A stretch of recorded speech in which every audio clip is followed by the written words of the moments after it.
Get on. All righty, let's go live here, and we will get started here this evening. Thank you for joining the call. This call is also being recorded on our YouTube channel, and also we're live on Facebook, our U City Multifamily Facebook. And today I will be talking about being a landlord. Are you ready to be a landlord? And then after I talk about that a little, I want to talk about some better ways than to actually being a landlord. But before I get started, just disclaimers: this is not legal or financial advice. It's simply sharing our knowledge, what we do. And here at Eagle City Multifamily, where we purchase apartments, and we do syndications where we open up the deals when we purchase apartments to other investors like you and I. And so we have many investors that enjoy better than average returns compared to other asset classes. And so we are in the B and C class, mostly in the B and C class apartments, meaning that that's where they're not new construction. They're 70s, 80s, 90s year model range, right? And so it's where the working class lives. So I feel it's more recession resilient, right? So when people like maybe can't afford their house, then maybe they move into apartments. Or if they can't afford the A class, the top of the market, some people will move back and move down from an A class to a B or a C, right? And so we have very good clientele in our apartments. And I'm here to tell you that I am receiving a lot better returns than I was in mutual funds where I was invested for years. And so let's jump in and talk a little bit about landlord. Are you ready to be a landlord? And being a landlord can be a wise decision, but it isn't for everyone. And here's some things to consider before becoming a landlord. And I'm talking like single family homes. Like there's a lot of people out here that will buy single family homes, and they'll rent them out to people, and that's great. That's great for some people, but it's not for everyone. And a few things to consider: how the rental market is, where you buy those homes and where you rent those homes, and the due diligence on the properties that you might purchase, right? You want to do your homework in the market and on the houses that you might buy, like the game of Monopoly, where you buy some houses, right? The little greenhouses, and then you upgrade to the big red hotels, right? Or in this case, the big red apartment buildings, right? So the last apartment we purchased is a 128 units. So there's multiple buildings on this complex here in Dallas, in the Dallas area, Grand Prairie actually. And with single family rentals, you want to polish your people skills. So because you're always dealing with people, it's either tenants or contractors, right, coming and doing work on your properties. And so that's not for everyone, but it is. There's a lot of people doing very well at that. So compare that to apartments. We're doing the due diligence, right, on the area and on the apartment buildings. And we have some really good CapEx partners, and that go in and look at the property and tell us the condition of the building, the structure, the mechanical, like the plumbing and the electrical and everything.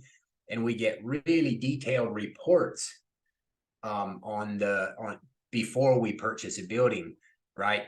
While we have it under contract, but before we close on the building, right? And so there's a lot of effort and time and money that goes into these apartment buildings before we purchase. And so going back to the single family, the landlord scenario, it's a full-time job. You are basically being a handyman. Sometimes you're like on call all the time, right? When the tenant calls because the AC quit or the plumbing is leaking or whatever, you take the call. And in our case, we have full-time property managers and leasing agents on site that take care of all that for us. And so that is that streamlines and makes the deal scalable. In other words, you as an investor don't have to take your time to do that. We take care of that for you. Our full-time employees take care of that for us, right? And in our case, we have third-party property managers that actually manage the on-site crew. And so they are managing the day-to-day, because they have lots, like hundreds and they have thousands of units that they're managing. And so they're really good at what they're doing. They're better than we could be at what they're doing, because they're dealing with like hundreds of buildings, like lots of large portfolios, right? And so we talk to our third-party management company, and they manage the day-to-day. And of course, we go on site very often. We are involved. We manage the asset, and we get monthly reports, and we actually send out monthly reports to all of our investors every month. And typically it's a quarterly distribution, so the cash flow is distributed quarterly. And so back to the house, the landlord scenario, you're always on call, right? If a tree falls, a pipe bust, leak, electrical, something quits working, either you or your contractors, right, have to attend to that. And you also want to be sure you protect yourself and your investment. So insurance is needed, right? Homeowners insurance, landlord insurance, property insurance. You can also have insurance to protect from loss of income in the event that the property becomes uninhabitable. Not likely, but things happen sometimes, and fire and other things. So over to the apartment scenario, we have insurance as well. So we have multiple insurances, right, to cover ourselves and our investors. And you always want to get experts' advice, whether you're doing one house and you're being a landlord. We definitely have lots of partners, that advisors in apartments as well. So we have other apartment owners that we talk to constantly, that we meet with regularly. And we also have the professional and legal advice, right, that we to keep compliant and everything. And so that's about all I had to talk about the landlord. So that's definitely not for everyone. And another option is to do what we do, and that is invest in apartments. And one good thing about investing in apartments, it's scalable, right? So there's basically hundreds of houses on one address, one location, right? And so a couple of managers can be full-time and manage all of these 1 or 2 or 300 or however many units there are on one property, right? And so that's what I'm talking about being scalable. It's a lot more efficient, or it can be a lot more efficient to manage the property, a lot less cost per door. And when we have, if you're, for example, if you do 1 or 2 houses on your own, rent houses, and just say, for example, you have one house when you're getting started out, you buy a house and you rent it, and if there's no tenant living there for a few months, you're 100% lost, right? But on apartments, and there's, say, for example, 100 units, and just say 5 units are not being leased, maybe you're upgrading some of them, doing some work, make readies or whatever, as people move out, you're still 95% occupied. And so the cash flow, I feel, is a lot more stable in the assets that we purchase and look at and acquire.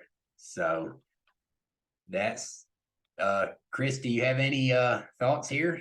Anyone on the line live? So glad that you could be on the call live. And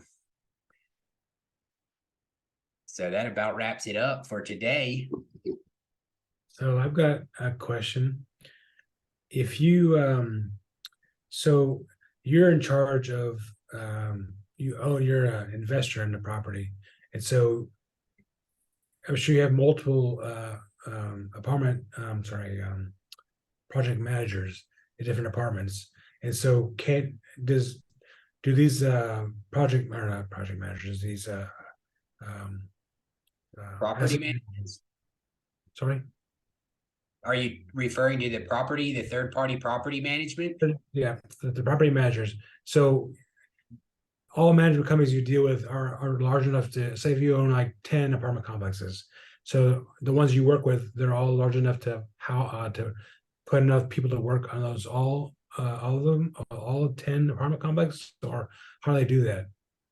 That's a great question, Chris. There's some, it depends how many apartments there are, right, in a complex. So if we get up to, just say, 150 units, we may use a different third-party property management company, right? Because there are some lot larger apartment management companies that don't look at smaller apartments, right?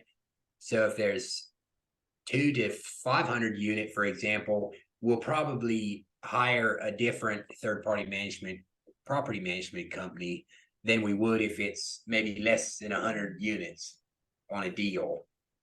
But it does make a difference. We do size the property management company to the property that we're purchasing.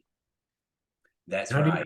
How do you pay them? Do you give them upfront money so they can hire them? I mean, how do you pay them?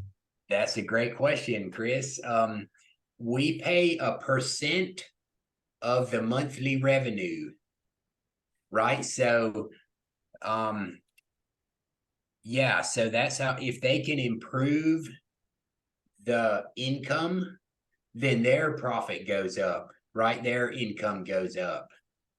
And so it's totally based on a percentage of the total income, total revenue.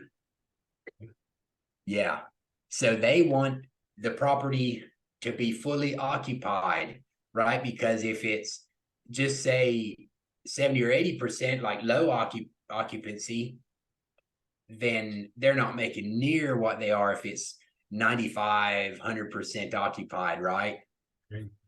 Right. So it does make a difference, a big difference on their pay. And how do you keep track of these? Like, let's make sure the property manager is doing a great job. So if they're not doing a great job, who do you ask? Besides the tenants, I mean, is it the electrician go to ask them if they're doing a good job? The Oh, tip? that's a great question. So there's a reputation, of course. We can talk to other property owners that they're managing for, of course. But what typically happens is we will get a pro forma from the property management company that we're considering hiring. And so they produce a pro forma, meaning this is what we can do with your property, right? And good ones will be conservative, right? And so they'll tone it down a little, right? So that when they actually do, they can overperform, right? Um, and you can tell if you get a couple pro formas, and you can tell. We can tell because we're in the DFW area, right? And so we know the area very well. And so we can tell if someone is like way off or not. Right. And so that's how it works. Okay, cool. So you pay them a percentage of um the monthly income coming in from the tenants. Correct. Okay. Right. And we use this software. Actually, the property management companies have software that they use to track all the financials. And that's one part of their job, is to track all the financials on your deal, your apartment complex. And so they provide those monthly reports. And in other words, our employees, which are the on-site property management company, they're the team members. They're the one that are inputting the information. Like as they do a new lease, we have a rent roll for each apartment. And so we know who lives there, their contact, their name, all of that, and how much they're paying, and whether they're caught up or behind on their payments. We can see that. That's like in real time, right? We can just log into the system and see, if they're caught up, all right, late payers, right? Right. And so do you as an owner or an investor, do you ever go into those rent rolls and make sure that there's not a lot of people that are delinquent in their payments or and Oh, we do. Absolutely. Yes, we check that like weekly, bi-weekly. Yeah, we check that very often. okay. And how many would you say before you bring it up to the management company, the main issue? Like, do you see like three delinquent tenants? I mean, how many times, how many attempts does it take to notify them, say, hey, you need to tighten it up the ship a little bit? That's a great question. Yeah, we don't want to be much at all behind, but we're always doing things to help that, right? So we vet our tenants, right? So basically we know where they're working, how much they're making, basically a lot of information that's right, that's typical for apartment owners to get before bringing on a new tenant, right? Because we want our community to be a great place to live too, right? We don't want people that are, make cluttering up the place, or right, making a ruckus in the community. Because we do community events too. Like we did a back to school event where we gave out a lot of back to school supplies and things. And we try to build a community within our apartments. Great. Right. So we don't want people making others upset in the community, right? Yeah, We want a safe place for all our tenants to live. sure. So we're constantly upgrading the units as well, upgrading the exterior. Like on this last property we purchased in December, we've already painted the exteriors, upgraded the exteriors of the buildings, and we've enlarged the playground. We've got all new pool equipment, really made the place look a lot better, restriped the parking lot. added a dog park, right, a bark park, right? So we've already in the, what's that, 8, 9 months since December to now. So less than a year, we've already upgraded the exterior, and we planned for it. That was our CapEx budget that we planned for when we purchased the deal. So it's yeah, it's going very good. Cool. That's awesome. All right. Okay, well, we'll wrap it up. And